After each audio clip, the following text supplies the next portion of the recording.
In this video, we'll be taking a look at the G500 interface options. We'll look at local KVM items such as the Local HMI Task Function, screen layout, and virtual keyboard, the MCP Local Configuration Utility or MCP CFG, MCP Settings GUI, the local MCP Runtime HMI, and then under Ethernet, we'll look at the MCP Local Configuration Utility or MCP CFG via SSH, followed by the MCP Settings GUI via HTTPS.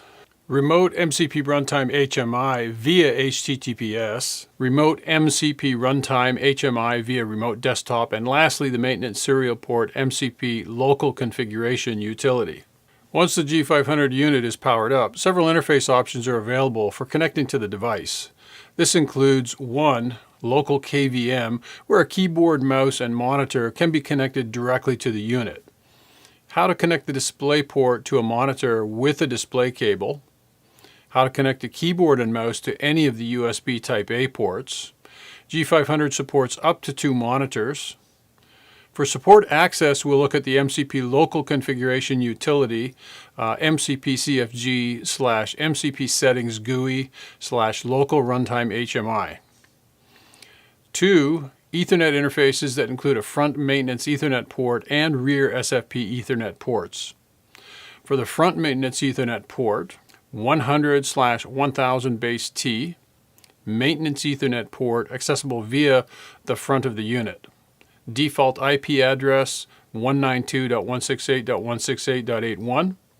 For rear SFP Ethernet ports, you'll find support for multiple 100 base and 1000 base SFP options. You must be in the internal zone to access the G500. For support access, MCP Local Configuration Utility, MCP CFG, MCP Settings GUI / Remote Runtime HMI, and MCP Runtime HMI via Remote Desktop. The maintenance serial port where the user can connect to the device via a USB serial cable. Net is a USB 2.0 Type B serial console port on the front of the chassis. Default settings 115/200 baud rate. First-time users will have to install the required USB serial drivers. More details can be found in slide 14, and lastly we'll cover support access via the MCP Local Configuration Utility. The local HMI provides access to the G500 through a local substation computer setup via KVM or keyboard, video, and mouse. The taskbar shown on local HMI on the bottom of the screen provides the following functions. 1. Access to start applications. 2. Minimize all windows and show desktop. 3. Switch between active windows and workspaces. 4. Launch a terminal session to the MCP shell. 5. Launch the MCP System Settings GUI. Note, you should only have one instance across all workspaces. 6. Launch MCP Emergency Access, and again, you should have only one instance across all workspaces. 7. Launch Local Runtime HMI, which supports only one instance across all workspaces. 8. Network Interface 0 Statistics. 9. Memory Statistics. 10. CPU Statistics. And lastly, 11. Local Clock Time. Additional information will be shown when hovering the mouse over the statistics and the time clock. The color scheme can be changed using Start, Settings, Themes. The local HMI and all applications running can be restarted using the Start logout. Screen layout and resolutions may be configured using the Screen Layout utility. This utility can be launched from the local HMI Start menu using the selection Start, System, Screen Layout. The minimum resolution supported in the local HMI is 1280 by 1024, and the recommended resolution is FHD 1920 by 1024 or higher. Multiple monitors can be connected to the G500 via display ports. When a single monitor is connected, the connected monitor becomes the primary. When 2 monitors are connected to the G500, by default, the monitor connected to the display port labeled as DP1 becomes primary, and the monitor connected to display port labeled DP2 becomes extended monitor. 1 monitor A connected to DP1, shown as DisplayPort 1 on the screen layout. 2 monitor B connected to DP2, shown as DisplayPort 0 on the screen layout. The user can reconfigure the layout without changing the back-end connections by dragging and dropping the monitors and placing them at the required position on the screen layout canvas, and then clicking the Apply button and close the utility. The configured layout will always be persisted once the screen layout utility is closed, and whenever the HMI is relaunched, it will open as per the last configured layout. A virtual keyboard may be displayed on the screen using Start, System, Onboard. Clicking on the top right X will close the virtual keyboard. The MCP Gateway Local Configuration Utility is used to configure system-level settings on the G500. The interface is the shell-based equivalent of the MCP Settings GUI. Only one instance is allowed to run at any given time across both MCP CFG and MCP Settings GUI. Once the G500 device is powered up and has a valid license installed, click on the G500 name via the taskbar, then click Terminal.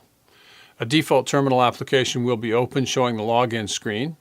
It's a shell-based command line interface, and the user can log in using administrator credentials and then type sudo mcpcfg, and then the user password when prompted.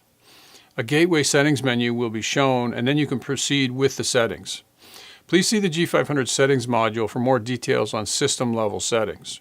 The MCP Settings GUI is used to configure system-level settings on the G500. This interface is the web-based equivalent of the MCP Local Configuration Utility, or MCP CFG. The functionality is identical when the system is configured via the MCP Settings GUI or the MCP Local Configuration Utility. The only difference is that the MCP Settings GUI is a web-based interface. Again, only one instance is allowed to run at any given time across both MCP CFG and MCP Settings GUI. Once the G500 device is powered up and has a valid license installed, click on the G500 name via the taskbar, then click System Settings. A default web browser will be open showing the MCP Settings login screen. Log in using administrator credentials, and then you can proceed with the settings. Please see the G500 settings module for more details on system-level settings.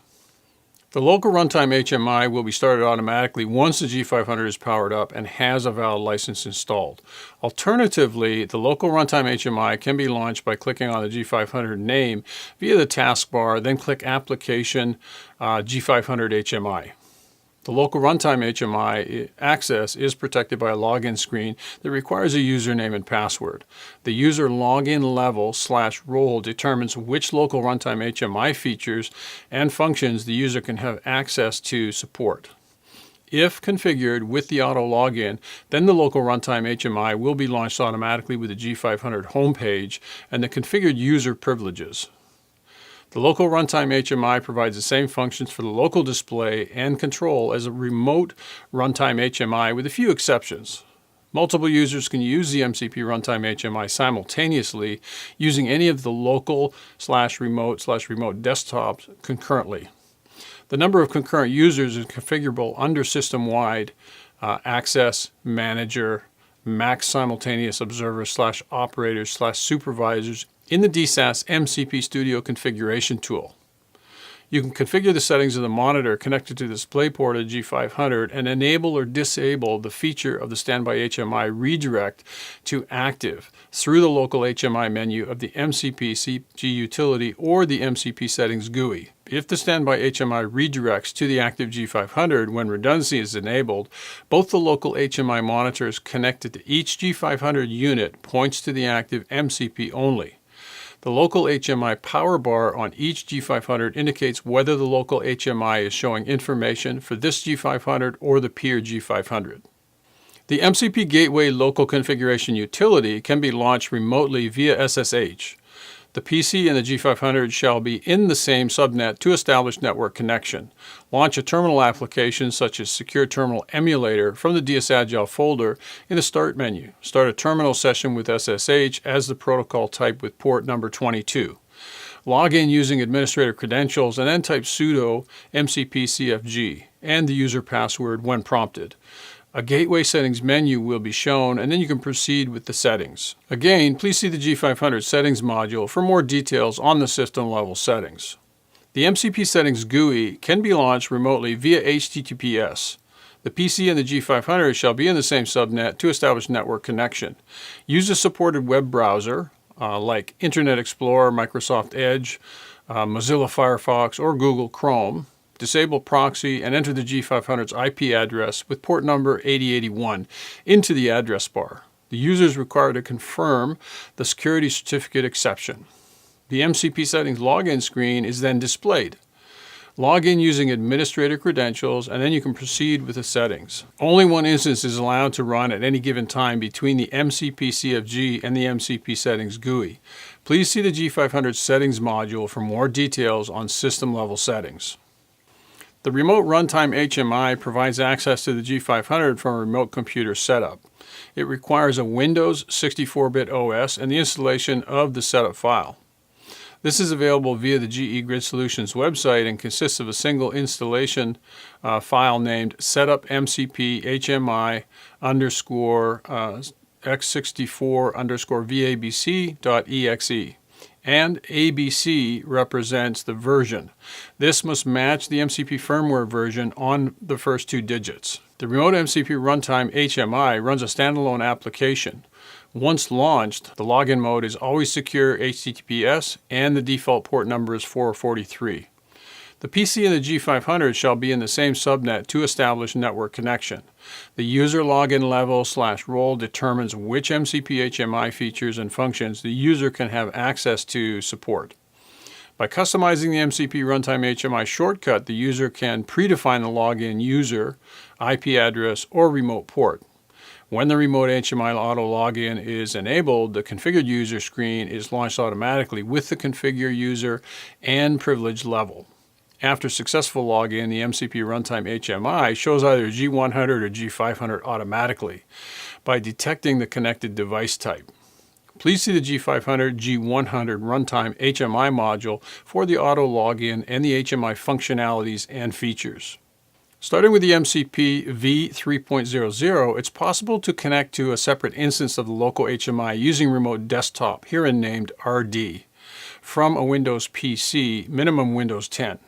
Remote desktop access should be used only for temporary activities performed from Windows computers when the Remote Runtime HMI is not available and should not be a permanent replacement for the Remote Runtime HMI. RD sessions use the Windows Remote Desktop Connection application. Except for the screen, mouse, and keyboard, there are no additional resources shared over the Windows Remote Desktop. RD access requires a Remote Desktop MCP license and a separate RD HMI application. The RD HMI application can be obtained as a signed Docker container file from GE repositories or using the DSAS updates workflow and has the name MCP RD-HMI, followed by the compatible firmware version, for example, MCP RD-HMI-300.2515-0.0.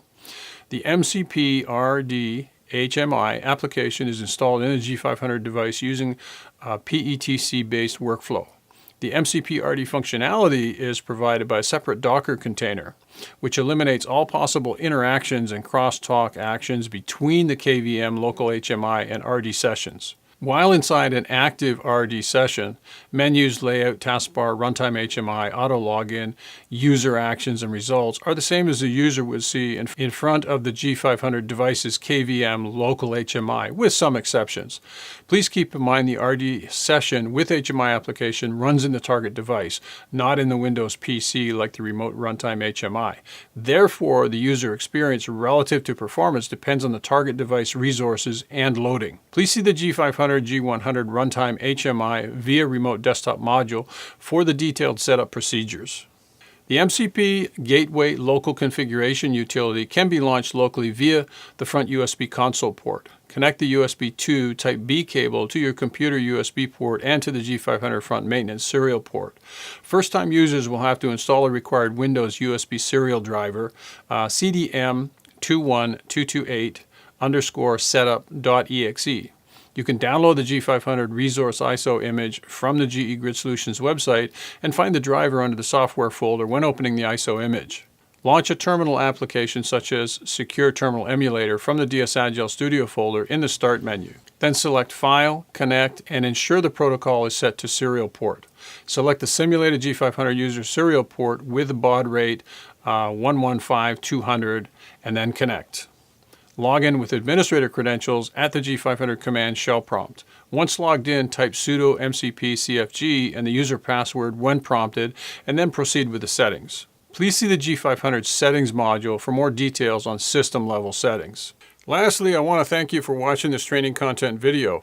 And if you're looking for more great content, take a minute and check out the Resources Hub on the GE website. You can do that by typing resources.gegridsolutions.com into your browser, or just click the link in the description of this video and it'll take you right there.